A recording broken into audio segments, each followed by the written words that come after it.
चाहे कोई मनुष्य मुझे माने या ना माने, लेकिन मैं इंसान का साथ कभी नहीं छोड़ता, क्योंकि यह सब मेरी ही संतानें हैं। ईश्वर का ही अंश कहा गया है, इसलिए मनुष्य को ईश्वर की संतान कहा जाता है। इसीलिए आपको अकेलेपन से कभी दुखी नहीं होना चाहिए, कभी डरना नहीं चाहिए, बल्कि किसी गलत इंसान के साथ रहने से डरना चाहिए। नकारात्मक लोगों के साथ रहने से अच्छा है आप अकेले ही रहो। इसीलिए गीता का ये उपदेश हर इंसान के लिए बहुत ज़रूरी है, जो खुद को अकेला समझकर दुखी हो जाते हैं। इसीलिए अकेलेपन से डरना, दुखी होना छोड़ दो, क्योंकि यहाँ कोई किसी का नहीं होता। जीवन में जब भी कोई मुश्किल आए तो हिम्मत मत हारो, बस थोड़ा धीरज रखो। जो लोग मुश्किल वक्त में खुद को थोड़ा संभाल कर धीरज रखते हैं, वो हर मुश्किल को आसानी से पार कर जाते हैं।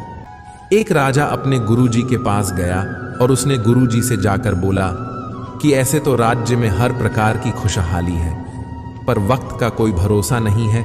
अगर कभी जिंदगी में कोई मुश्किल वक्त आए, कोई बुरा वक्त आए, तो उस वक्त के लिए मुझे कोई मंत्र दीजिए, कोई शिक्षा दीजिए, कोई उपदेश दीजिए कि उस बुरे वक्त से कैसे बाहर निकालना है।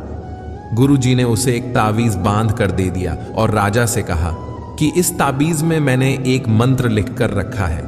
जब तुम्हारी जिंदगी में बहुत बुरा वक्त आए और तुम्हें लगे कि इससे बुरा तो अब कुछ हो ही नहीं सकता, उस समय पे ये ताबीज खोलकर तुम इस मंत्र को पढ़ लेना। तुम्हारे अंदर बहुत शक्ति आ जाएगी। और एक दिन ऐसा हुआ भी कि उस राजा के राज्य पर किसी दूसरे राजा ने आक्रमण कर दिया और इस राजा की ऐसी स्थिति हुई, उसे अपना राज्य छोड़कर, पूरे शहर को छोड़कर अपने कुछ लोगों के साथ भागना पड़ा। उस समय पर राजा बहुत दुखी था और विचार करने लगा कि गुरुजी ने मुझे ताबीज दिया था कि जब जिंदगी में बहुत बुरा वक्त आए तब इसे खोलकर पढ़ना और इसके अंदर जो मंत्र लिखा हुआ है वो मेरे अंदर शक्ति भर देगा। राजा ने विचार किया कि इससे बुरा वक्त और क्या हो सकता है। उसने गुरुजी का दिया हुआ वो ताबीज खोला और उसके अंदर लिखा हुआ था कि यह वक्त भी गुजर ही जाएगा। इस वचन को पढ़कर राजा के मन में एक शक्ति आई, विश्वास जगा। ये जो पूरा वक्त है ये भी टिकने वाला नहीं है, ये भी गुजर जाएगा। इसलिए मुझे हिम्मत नहीं हारनी है, वापस से अपनी सेना खड़ी करनी है। और उस राजा ने वापस से अपने सैनिकों को जमा करके अपनी सेना को खड़ा किया और उस राजा पर हमला कर अपना राज्य वापस प्राप्त किया। अतः जिंदगी में स्थिति चाहे कितनी भी बुरी क्यों ना हो, वो हमेशा के लिए नहीं रहने वाली, वो भी एक दिन गुजर जाएगी। वक्त चाहे कैसा भी हो, एक दिन जरूर बादल जाएगा। हमारी जिंदगी में न जाने कितनी बार दुख आए, कितनी बार मुश्किल वक्त आया, लेकिन हम हर बार निकल जाते हैं। ऐसे ही आपकी जिंदगी में जब मुश्किल वक्त आए, बुरा वक्त आए, तो मन में यह विश्वास रखना कि यह वक्त भी एक दिन गुजर ही जाएगा। इसलिए अपनी हिम्मत मत हारो। अगर आपके अंदर धीरज है तो आप बुरे से बुरे वक्त को भी जरूर पार कर जाओगे। आपका बीता हुआ कल कैसा भी क्यों ना हो, पर उसका प्रभाव आपके आज पर नहीं पड़ना चाहिए। जो भी आपके साथ हुआ उससे सबक लो, शिक्षा लो कि अब यह जिंदगी में आगे नहीं होने देंगे हम, और जीवन में आप आगे बढ़ जाओ। कई बार लोग रोते रहते हैं कि उस इंसान ने मेरे साथ इतना गलत किया, इसीलिए आज जिंदगी में मैं इतना दुखी हूं। लोग कोसते रहते हैं दूसरों को कि उसकी वजह से मेरी जिंदगी में दुख है, उसकी वजह से मेरी जिंदगी खराब हो गई है। लेकिन जब तक आप उसे कोसते रहेंगे, आप जिंदगी में कभी खुश नहीं रह पाएंगे, कभी आगे नहीं बढ़ पाएंगे। जो हुआ, जो लोगों ने आपके साथ किया, उसे आप बदल नहीं सकते, लेकिन आपका आज आप जरूर बदल सकते हो। कल के दुख से छूटना चाहते हो तो कल में नहीं, आज में जीना शुरू करो। आपको ऐसा एक भी इंसान नहीं मिलेगा जो अपने कल में जीता हो और प्रसन्न रहता हो। सिर्फ वही इंसान खुश रहेगा जो अपने आज में जीता है। कल में जीने वाला इंसान किसी न किसी पीड़ा से जुड़ा होता है, किसी दुख, किसी न किसी पश्चाताप से जुड़ा होता है। कल में जीना आपकी जिंदगी की सारी खुशियां छीन लेगा। इसलिए जितना हो सके अपने बीते हुए कल को भूल जाइए और अपने आज में जीना शुरू कीजिए। जब कोई आपके साथ धोखा या छल करे तो उसको कोसना या दुखी होना छोड़ दो, बल्कि उसे शिक्षा लो कि लोग असलियत में वैसे नहीं होते जैसा आप उन्हें समझ लेते हैं। यहाँ लोग अपने चेहरे पर मुखौटा लगाकर घूमते हैं। यहाँ हर इंसान खुद को अच्छा दिखाने की कोशिश करता है, अच्छा बनने की कोशिश कोई नहीं करता। आप किसी के साथ थोड़ा गलत व्यवहार करके तो देखो, उसका असली रंग सामने आ जाएगा। या फिर जब आपकी जिंदगी में कुछ मुश्किल वक्त आएगा, तभी आपको उसका असली रंग देखने को मिल जाएगा। इसीलिए किसी पर भी जल्दी भरोसा नहीं करना चाहिए।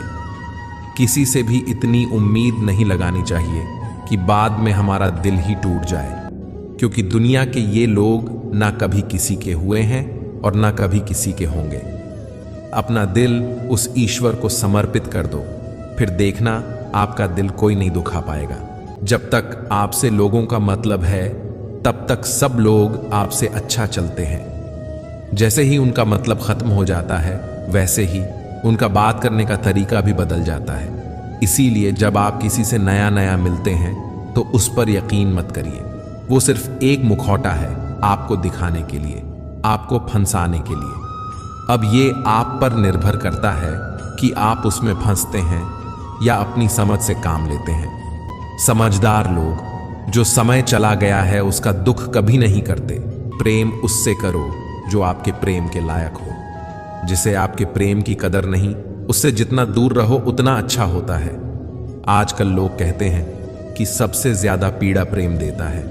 लोगों ने प्रेम जैसी पवित्र चीज को गंदा कर दिया है, जहर बना दिया है। सबसे ज्यादा लोग एक दूसरे को प्रेम और भरोसे के नाम पर ही लूटने लगते हैं। अगर आपका किसी से प्रेम नहीं है तो वह आपकी भावनाओं को चोट पहुंचा नहीं सकता।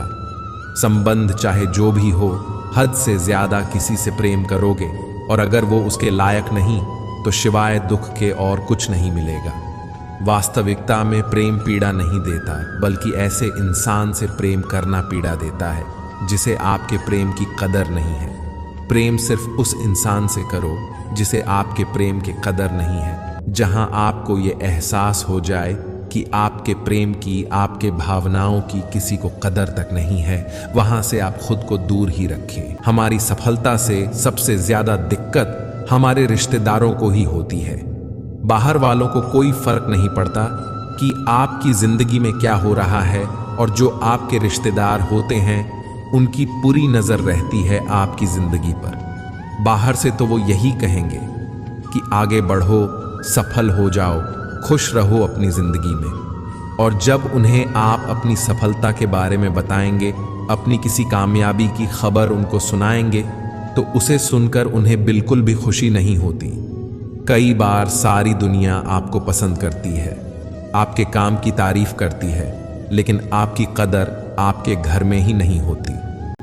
महाभारत का युद्ध बाहर के लोगों में नहीं हुआ था, ये भाइयों के आपस की लड़ाई थी। पांडवों के हर सुख से दुर्योधन जलता था। जब भी पांडव किसी काम में सफल होते थे, उससे बिल्कुल भी बर्दाश्त नहीं होता था। दुर्योधन हर कोशिश करता था पांडवों को नीचे गिरने का, जितना हो सके उन्हें दुखी करने का, और वही भाइयों की आपसी जलन महाभारत के युद्ध की वजह से हुई, जिसमें ना जाने कितने अनगिनत लोग मारे गए। बाहर वाले को क्या फर्क पड़ता है कि आप कैसे जिंदगी जीते हैं, लेकिन ये जो रिश्तेदार होते हैं, जो करीबी लोग होते हैं, इन्हें आपकी खुशी बर्दाश्त नहीं होती। सबसे खतरनाक होते ये हैं लोग, क्योंकि यह बाहर से बहुत मीठा बोलते हैं, आपको अच्छे अच्छे शब्द कहते हैं, लेकिन आपके पीठ पीछे ये आपसे जरा भी खुश नहीं होते। इसीलिए किसी को भी अपना समझने से पहले आप यह जरूर निश्चित कर लें कि वो सच में आपका अपना है या सिर्फ अपनेपन का दिखावा कर रहा है। आज के युग में बहुत ज्यादा अच्छे मत बानो, नहीं तो ये दुनिया आपको लूट लेगी। पांडवों की कहानी ये शिक्षा देती है कि ज्यादा अच्छा बनना आपको कई बार बहुत दुख दे सकता है। जो पांडव हमेशा धर्म पर चलते थे और कोई गलत काम नहीं किया, लेकिन उनका सारा राजपाट चला गया। उनकी पत्नी को भरी सभा में अपमानित की गई। भिक्षा लेकर के उन्हें अपनी जिंदगी गुजारनी पड़ी। कारण क्या था? वो कुछ ज्यादा ही अच्छे बन रहे थे। ये तो तब की बात है, और आज की दुनिया तो और बदल चुकी है। लोग अच्छे इंसान को इज्जत कम देते हैं, बल्कि उसका इस्तेमाल ज्यादा करते हैं। अगर आप भी लोगों के साथ अच्छा बनते हैं तो आप इस चीज को खुद अनुभव कर पाएंगे। हम जितना लोगों के साथ अच्छा करते हैं, लोग आपके साथ उतना गलत व्यवहार करते हैं, लोग आपका उतना ज्यादा इस्तेमाल करते हैं। आप दूसरों की खुशी के लिए कुछ भी करते रहते हैं और लोग सिर्फ आपका इस्तेमाल करने में लगे रहते हैं। इसलिए आज के ज़माने में खुश रहना है तो बहुत ज़्यादा अच्छे मत बनो। इसका मतलब ये नहीं कि आप बुरे इंसान बन जाओ। आप अपनी नज़र में अच्छे बने रहो। दुनिया की नज़र में अच्छे बनने की कोशिश कभी मत करना।